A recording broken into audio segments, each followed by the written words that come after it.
Good morning, everybody. Welcome back. They're installment of Scott Selections here for Tuesday, June 13th. For again today's play of the day, quick recap what happened yesterday. We had a nice winner in baseball with the Diamondbacks team total over 4.5 runs at minus 130 on DraftKings. Really never in doubt. I roasted the Phillies pitching plans for the game using Strom, then probably, I assumed Covey. He did pitch two. They threw Marte in the middle there.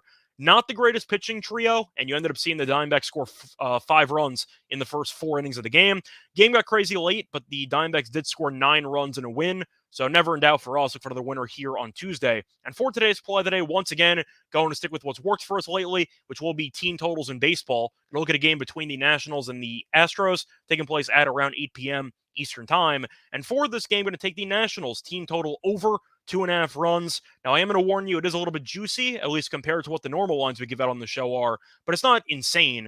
I'm going to go with the minus 150 available on DraftKings, and that's the time recording of 1 a.m.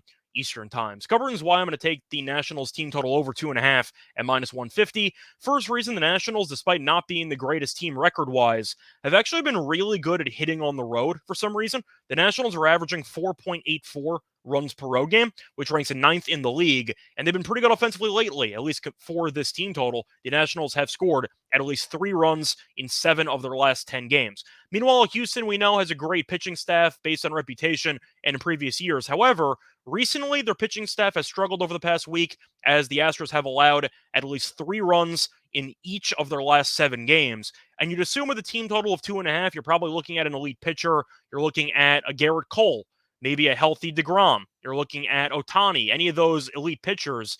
For this team total, you have Hunter Brown on the mound. And I know Brown is a promising rookie, but I do think, once again, he's not in the same caliber as most other starting pitchers when you're looking at an opposing team total of 2.5.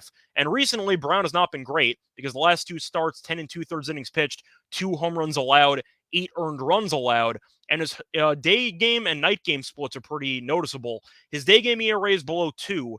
His night game stats, 49 and 2/3 innings pitched, 4.35 ERA. So once again, I do think Brown is still a good young pitcher, but I do think he's a little bit overvalued in this spot, and I think Washington could have some success against him.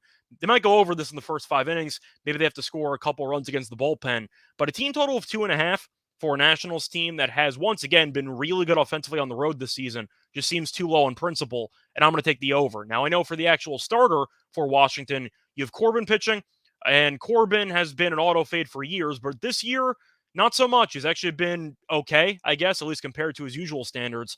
So I'm going to stay away from Corbin entirely, and I'm only going to focus on the Nationals team total. But I also didn't mention the Nationals are the road team. So you're getting a guaranteed 9 at-bats automatically. No questions asked. Maybe you could hope for an extra inning draw 2-2. But the point is, Washington, with a guaranteed 9 at-bats, being this good offensively on the road, and with Houston giving up at least 3 runs in each of the last 7 games, and with Brown's recent struggles, this number's too low to me. I think it should be closer to 3.5 with the juice to the under or something along those lines. But at 2.5, even though it is juicy, I'm going to take it. And also, the Nationals don't have to win. I mentioned Corbin's pitching. If the Astros win the game 11-4, not our problem. If they win the game 7-3, not our problem either, because we just need the Nationals to score. I'll ignore their terrible pitching staff in the process. Play that once again here for Tuesday, June 13th is going to be on the Nationals team total over 2.5 runs at minus 150 on DraftKings. Bye, everyone.